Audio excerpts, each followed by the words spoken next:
میرا نام ماریہ ہے۔ میں بہت ہی زیادہ خوبصورت لڑکی تھی۔ میری خوبصورتی دیکھ کر ہی میری ساس مجھے بیاہ کر لے گئی تھی۔ ان کا ایک ہی بیٹا تھا، لیکن ان کے پاس 7 بیٹیاں تھیں، جن میں سے صرف 3 بیٹیوں کی ہی انہوں نے شادی کی ہوئی تھی۔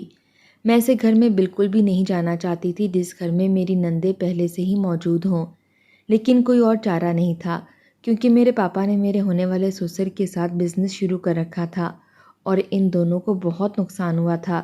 اب وہ یا تو ایک دوسرے سے رشتہ بنا لیتے، ورنہ بہت ہی بڑی دشمنی ہو جانی تھی اور ہم لوگ زیادہ مشکل میں پڑ جاتے۔ میرے پاپا نے کہا، اگر تم مجھے زندہ دیکھنا چاہتی ہو تو میری پیاری بیٹی، تم ان کے بیٹے سے شادی کر لو۔ رشتہ داری ہو جائے گی تو یہ ہم سے پیسوں کی مانگ نہیں کریں گے، ورنہ یہ ہمیں عدالت تک لے کر جا سکتے ہیں۔ میں نے کہا، ایسے گھر میں میری کیا عزت ہوگی؟ تو پاپا نے کہا، عورت کی تو ویسے بھی سسرال میں کوئی عزت نہیں ہوتی۔ اپنے شوہر پر قابو کرنا اور اس کو اپنی میٹھی میٹھی باتوں میں الجھا لینا اور بعد میں اس گھر سے الگ ہو جانا، جبکہ یہ سب کچھ اتنا آسان نہیں تھا، کیونکہ وہ اکلوتا بیٹا تھا۔ اس کا نام حسان تھا۔ میرے پاپا نے اپنی جان بچانے کے لیے میری شادی کروا دی۔ ہم لوگ تو شہر میں رہتے تھے، لیکن وہ لوگ گاؤں میں رہتے تھے۔ جب میری شادی ہوئی تو شادی والے دن ہی میری ساس بس یہی کہہ رہی تھی کہ مجھے جلدی پوتے یا پوتی کی شکل دکھا دو تاکہ گھر میں رونق لگی رہے تو اچھا ہوگا۔ میری ساس کو بچے پیدا کرنے کا بہت شوق تھا۔ انہیں دیکھ کر تو ایسا لگتا تھا شاید بیٹے کے انتظار میں اتنی بیٹیاں پیدا کر لی ہیں، لیکن ایسی کوئی بات نہیں تھی۔ اصل میں ان کو بچے بہت پسند تھے، اس لیے انہوں نے اتنے سارے بچے پیدا کیے ہوئے تھے۔ جیسا میں نے سوچا تھا ویسا میرے ساتھ اس گھر میں کچھ بھی نہیں ہو رہا تھا۔ میرے ساتھ کوئی برا سلوک نہیں کیا جا رہا تھا، بس ویسے ہی ہو رہا تھا جیسا بہو کے ساتھ ہوتا ہے۔ پہلے دن سے ہی بچوں کی باتیں شروع ہو گئی تھیں۔ شادی ہو گئی تو جلد جلد بچہ پیدا ہونا چاہیے، لیکن جب میرا پہلا مہینہ بیت گیا تو میری ساس نے تبھی سے عجیب سا منہ بنا لیا۔ رات کے ٹائم وہ میرے شوہر سے کہہ رہی تھیں کہ کل اس کو ڈاکٹر کے پاس لے جانا، اس کو بچہ کیوں نہیں ٹھہر رہا؟ مجھے ابھی آئے تو صرف 1 مہینہ ہی ہوا تھا۔ آخر یہ کیسے لوگ تھے؟ کیا مجھے صرف بچہ پیدا کروانے کے لیے یہاں لائے تھے؟ میں نے اپنے شوہر سے کہا تو اس نے کہا کہ جو امی کہیں گی وہی ہوگا، تمہیں زیادہ بولنے کی ضرورت نہیں ہے۔ میں بہت زیادہ پریشان رہتی تھی۔ میری شادی کو اب 7 مہینے بیت گئے تھے، لیکن ابھی تک مجھے بچہ نہیں ٹھہرا تھا۔ ان 7 مہینوں میں میری ساس نے اتنا شور مچا دیا، ایسے لگتا تھا 7 مہینے نہیں بلکہ 7 سال ہو گئے ہوں۔ جب مجھے ڈاکٹر کے پاس لے گئیں تو ڈاکٹر صاحبہ نے کہا کہ 1 سال تک اگر حمل نہ ٹھہرا تب جا کر ہم اس مسئلے کا حل نکالیں گے، ابھی تو کچھ مہینے ہوئے ہیں، یہ تو کوئی پریشانی والی بات نہیں ہے۔ میری ساس نے کہا، یہ ماں بن سکتی ہے یا نہیں، آپ مجھے پتہ کر کے بتائیں۔ ڈاکٹر صاحبہ نے مجھے اچھی طرح سے جانچ کر دیکھا اور اس نے کہا کہ ہاں یہ ماں بن سکتی ہیں، آپ پریشان نہ ہوں، جبکہ اس نے میرا چیک اپ بھی نہیں کیا تھا، بس مجھے ایک سائٹ میں لے گئی اور اس نے مجھے کہا تھا کہ تمہاری ساس تو بہت ہی زیادہ فالتو عورت لگتی ہے، ان کو یہی کہہ دیتی ہوں کہ سب کچھ ٹھیک ٹھاک ہے۔ میں نے پوچھا کہ سب کچھ ٹھیک نہیں ہے کیا؟ انہوں نے کہا تھوڑا سا مسئلہ ہے، لیکن ٹائم کے ساتھ سب کچھ ٹھیک ٹھاک ہو جائے گا، اگر ان کو بتا دیا تو تمہارا گھر تباہ و برباد ہو جائے گا۔ میں نے کہا بہت اچھی ڈاکٹر ہیں۔ اس نے کہا میں ایسے کیسز روز دیکھتی ہوں، اس لیے مجھے پتا ہے کہ کس ٹائم کیا بولنا ہے۔ ڈاکٹر بہت ہی اچھی تھی۔ میں نے کہا اگر مجھے ان مہینوں میں حمل نہیں ٹھہرا تو میں آپ کے پاس ہی آؤں گی۔ اس نے کہا ٹھیک ہے، میں اسی ہسپتال میں ملوں گی اور 24 گھنٹے میرا ہسپتال کھلا رہتا ہے، اگر میں کبھی نہ بھی ہوئی تو جلد مجھے فون کر کے بلوا لینا۔ مجھے تو یہ ڈاکٹر بہت زیادہ اچھی لگی تھی، لیکن اب میرے ہاں کوئی خوشخبری نہیں تھی۔ ڈاکٹر نے کہا تھا کہ تھوڑا سا مسئلہ ہے لیکن زیادہ نہیں۔ اس طرح 4-5 مہینے اور بیت گئے اور میری ساس نے سب کو کہنا شروع کر دیا کہ میری بہو بانجھ ہے۔ جب محلے کی کوئی عورت بھی آتی تو اس سے بھی یہی کہتی، کسی شادی میں جاتی تو وہاں پر بھی یہی کہتی، میری بہو بچہ پیدا نہیں کر سکتی، وہ تو بانجھ ہے، ایسے ہی اسے اٹھا کر لے آئی ہوں، میرے بیٹے کی زندگی تباہ و برباد ہو گئی ہے۔ میرے لیے یہ سب کچھ برداشت کرنا بہت مشکل تھا، مجھے سمجھ نہیں آتی تھی کہ کہاں جاؤں۔ ساس کے سامنے کوئی بات کرتی تو ساس کہتی کیسے زبان چلا رہی ہے، آج کل کی لڑکیوں کو تو سب کچھ پتہ ہوتا ہے، جن باتوں کا ہمیں شادی کے بعد پتہ چلا تھا ان کو پہلے سے ہی پتہ چل جاتا ہے۔ میں بار بار اپنے شوہر اور ساس کو یہی کہتی تھی کہ مجھے کوئی مسئلہ نہیں ہے، سب کچھ ٹائم سے ٹھیک ہو جائے گا، اللہ پاک نے بس ہمیں آزمائش میں ڈالا ہوا ہے اور وہ ہمیں اس آزمائش کا سبب بھی ضرور دے گا۔ ہماری شادی کی جب سالگرہ ہوئی تو میرے پیٹ میں 2 مہینے کا بچہ تھا۔ 1 سال کے اندر ہی میں حاملہ ہو گئی۔ یہ تو خدا کا شکر تھا کہ میری عمر زیادہ نہیں تھی، ورنہ اس بات پر بھی مجھے طعنے سننے کو مل جاتے۔ میرا شوہر تو کچھ بھی نہیں بولتا تھا، بس چپ چاپ بیٹھا رہتا۔ جو اس کی ماں کہتی وہی کیا کرتا تھا۔ میں بہت زیادہ پریشان تھی۔ پھر ایک دن میری طبیعت زیادہ ہی خراب ہو گئی۔ مجھے ڈاکٹر صاحب کے پاس لے کر گئے تو ڈاکٹر نے کہا کہ تم ماں بننے والی ہو۔ تب کہیں جا کر سب کو سکون آیا۔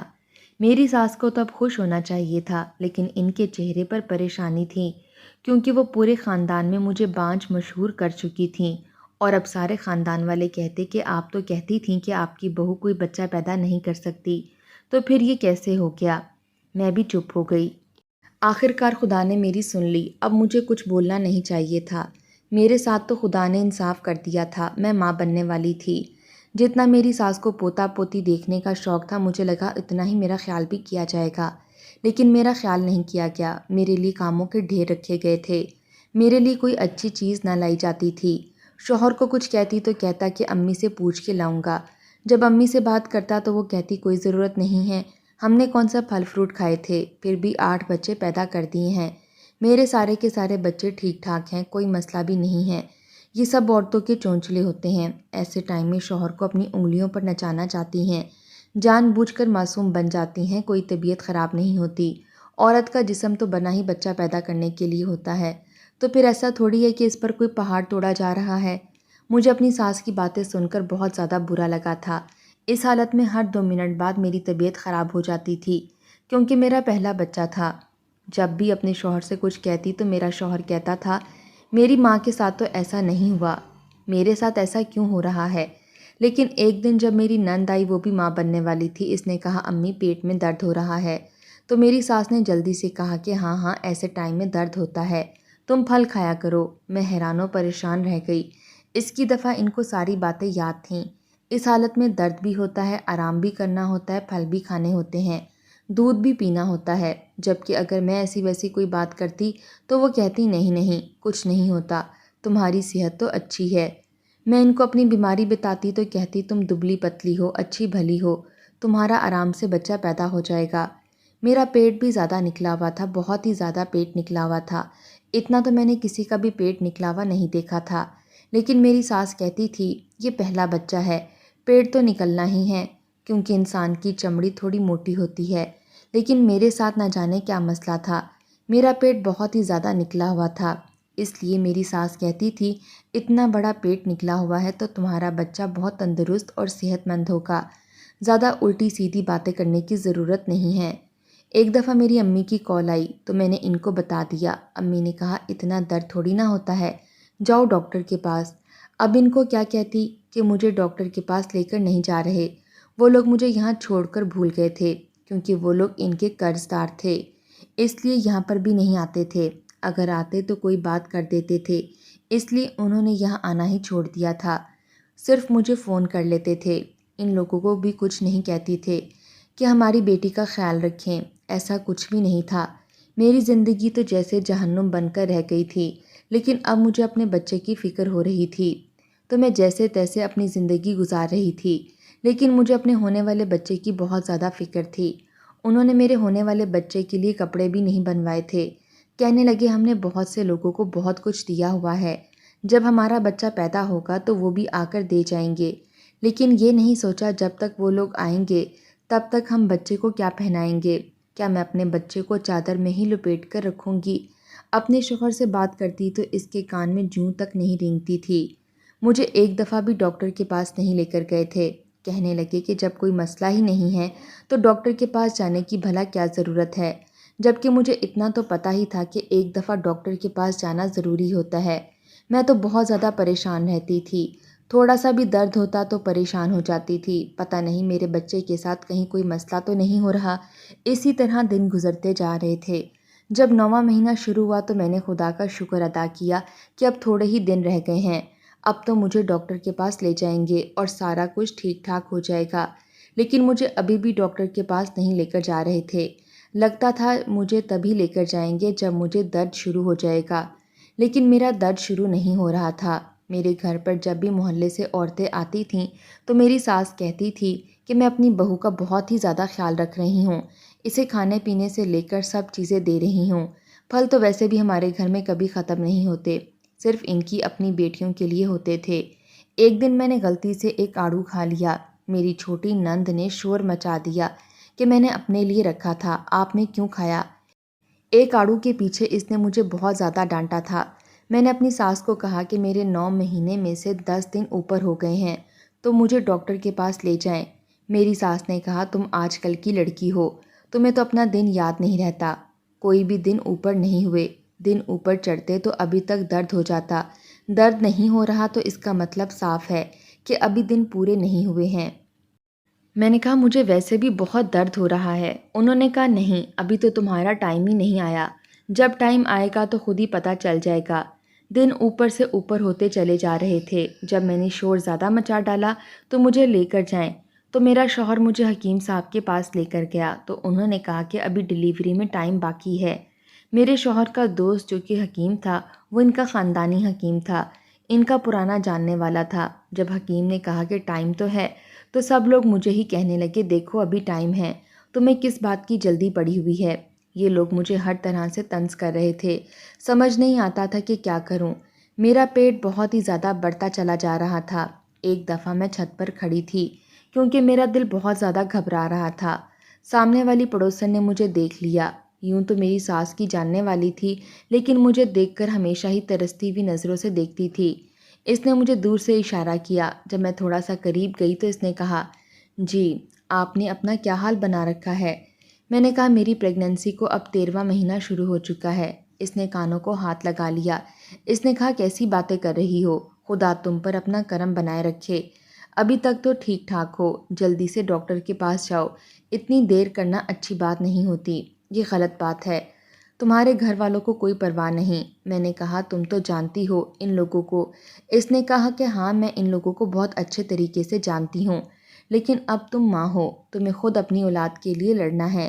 کسی ڈاکٹر کے پاس جاؤ، تمہیں اگر درد نہیں ہو رہا تمہارا آپریشن کر دیں گے، یہ نہ ہو کہ بہت زیادہ دیر ہو جائے۔ وہ بہت زیادہ پریشان ہو گئی اور میرا تو بہت زیادہ پریشانی سے برا حال تھا، ایک پل بھی بیٹھ نہیں سکتی تھی۔ شوہر سے بات کرتی تو اس نے کہا کہ حکیم کے پاس لے جاؤں گا۔ میں نے کہا مجھے حکیم کے پاس نہیں جانا، مجھے ڈاکٹر کے پاس لے چلیں۔ مجھے اب درد شروع ہو گیا تھا، مجھے لگتا تھا اب میرا آپریشن ہی ہوگا۔ میرا شوہر کہنے لگا تم پاگل تو نہیں ہو گئی کیا؟ آپریشن میں تو بہت زیادہ پیسے لگتے ہیں۔ میں نے کہا کہ آپ کو پیسوں کی پڑی ہے، آخر یہ آپ کا بچہ ہے، کیا تمہیں اس کی پرواہ نہیں ہے؟ مجھے سمجھ آ گئی تھی کہ ان لوگوں کو کوئی پرواہ نہیں ہے، شاید مجھے جان بوجھ کر نہیں لے کر جانا چاہتے۔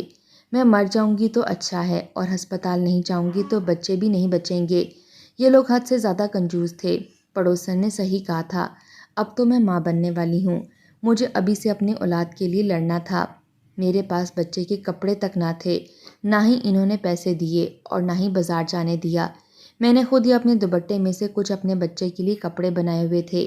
میں نے اپنے کپڑے کا ایک بیگ بنایا اور چپکے سے ہسپتال چلی گئی۔ مجھے پتا تھا کہ تھوڑی دیر کے بعد سب کو پتہ چل جائے گا کہ میں گھر پر موجود نہیں ہوں، تو یہ لوگ شور مچانے لگیں گے۔ جب ان کو پتہ چلے گا کہ بنا بتائے چلی گئی ہے اور فون بھی بند ہے، کہیں گے کہ گھر سے بھاگ گئی ہے، الٹی سیدھی باتیں کریں گے۔ اگر یہ بھی پتہ چل گیا کہ ہسپتال گئی ہے تب بھی مجھے ڈانٹ پڑے گی، میرا شوہر مجھ پر ہی غصہ ہوگا۔ لیکن اب مجھے کسی کی کوئی پرواہ نہ تھی سوائے اپنے بچے کی۔ میں ہسپتال چلی گئی، وہی ڈاکٹر مجھے ہسپتال مل گئی۔ میں نے ان کو بتایا کہ یہ مسئلہ ہے، انہوں نے میرا چیک اپ کیا اور اس نے میرا الٹرا ساؤنڈ کیا تو اس کی آنکھیں پھٹی کی پھٹی رہ گئیں۔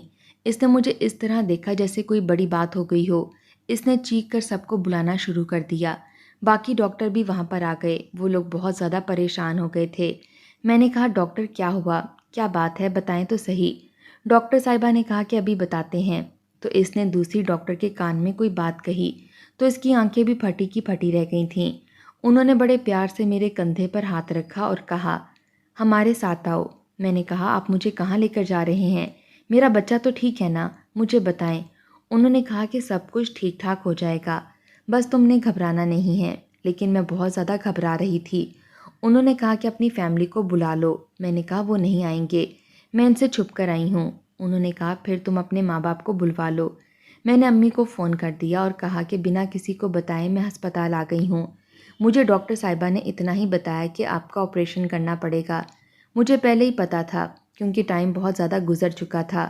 بار بار میں پوچھ رہی تھی کہ سب ٹھیک تو ہے، بتائیں۔ وہ بتا نہیں رہی تھیں۔ انہوں نے کہا کہ بس آپریشن کریں گے۔ آپریشن ہوا اور آپریشن میں بہت زیادہ ٹائم لگ گیا تھا۔ میری کزن کا بھی آپریشن ہوا تھا۔ اس نے بتایا تھا کہ آدھے گھنٹے سے زیادہ ٹائم نہیں لگتا، لیکن میرے آپریشن میں پورے 4 گھنٹے لگ چکے تھے۔ سارے ڈاکٹر عجیب سی حالت میں بیٹھے تھے۔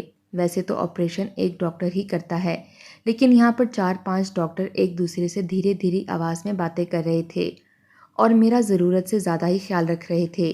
مجھے یاد نہیں کہ اس کے بعد کیا ہوا۔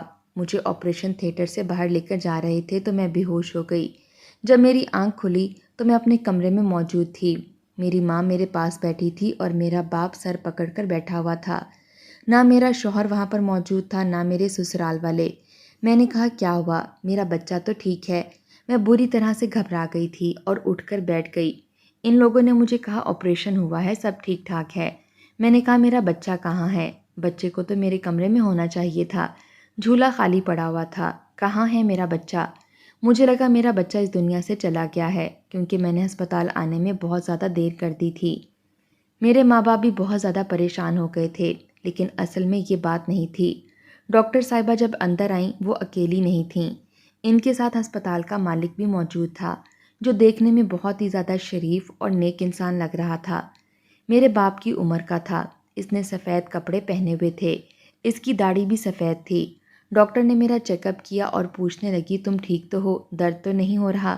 میں نے کہا میرا بچہ کہاں ہے؟ میرا بچہ کہاں ہے؟ میں بار بار یہی ایک سوال کر رہی تھی۔ انہوں نے میرا تعارف اس بوڑھے شخص سے کروایا۔ انہوں نے کہا کہ ہمارا ہسپتال ان کی وجہ سے چلتا ہے۔